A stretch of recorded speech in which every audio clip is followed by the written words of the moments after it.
వెంకటేషు సరిగ్గా కమర్షియల్ ఇటువంటి శానా కాలము అవుతున్నదని అభిమానులు ఆవేదన వ్యక్తం చేస్తున్న సమయంలోనే సరిగ్గా సంక్రాంతికి వస్తున్నాం సైన్మాతోని రికార్డులన్నీ కొల్లగొట్టింది.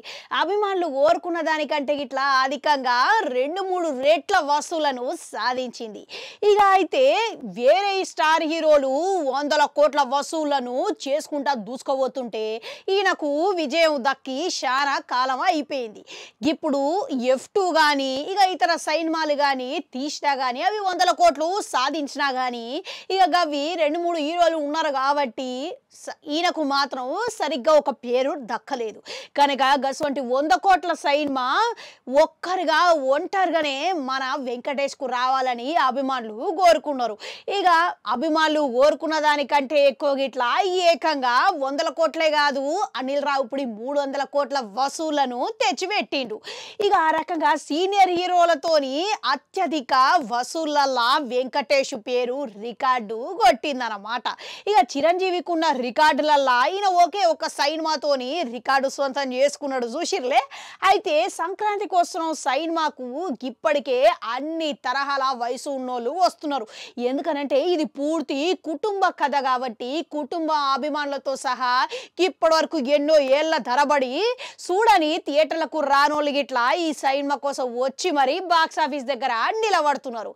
అయితే చాలా సమయం తర్వాత ఇట్టు ఒట్టిండు కాబట్టి దీన్ని నిలబెట్టుకోవడం కోసం వెంకటేష్ తదుపరి చిత్రాల ఎంపిక విషయంలో చాలా జాగ్రత్తలు తీసుకోవాల్సిన అవసరం అయితే ఉన్నది.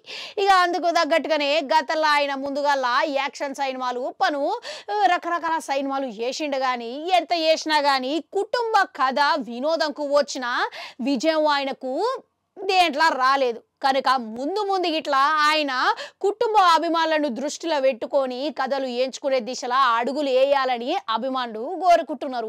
అంతేకాదు వెంకటేష్ సన్నిహితులు గిట్లా గదే ఉద్దేశంతో సన్నాహాలు జరుపుతున్నట్లుగా తెలుస్తున్నది. మళ్ళీ వెంకటేష్ నిర్ణయం ఏందన్నది మాకు ఇంకా తెలియదు. అయితే ఇటీవలనే దీనికి 2వ భాగం గిట్లా ఉంటుందని అధికారికంగా ప్రకటించేసిర్రు. ఇక ఆ సైన్మా రావాలి అని అంటే ఇంకా చాలా కాలం సమయం పడుతుంది. ఇక ఈలోగా వెంకటేష్ 2 సైన్మాలు చేయాల్సి ఉన్నది. ఇక 2 సైన్మాలు గిట్లా కథల ఎంపిక విషయంలో ఆచి తూచి ఎంపిక చేసుకోవాల్సిన అవసరం అయితే ఉన్నది. అయితే ఇప్పుడు చూసుకుంటే గతంలోనే ఇక చాలా మంది దర్శకులు ఈయనకు కథలు చెప్పి ఉన్నారంట. ఇక అప్పుడు గిట్లా సరే అన్నాడంట. కొన్నిటికి ఇప్పుడు సందిగ్ధంగా పడినట్టుగా తెలుస్తున్నది.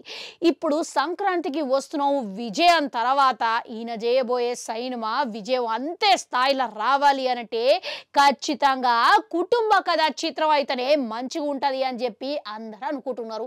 మళ్ళా కథ ఎవరు ఇక అది ఎవరు దర్శకత్వం చేస్తున్నారు ఆ కథ ఎట్లా ఉండబోతున్నది అన్నది మాత్రం తెలియాల్సి అయితే ఉన్నది. ఇక మళ్ళీ గింతటి హిట్టు తదుపరి చిత్రంలో రావాలి అని అంటే ఇక గంత రకమైన కథ ఎవరు తీసుకొస్తారంటారు? కామెంట్లలో కామెంట్ పెట్టుర్రి. అట్లనే గంటుంటారు అది కూడా నొక్కురి మళ్ళీ వస్తా.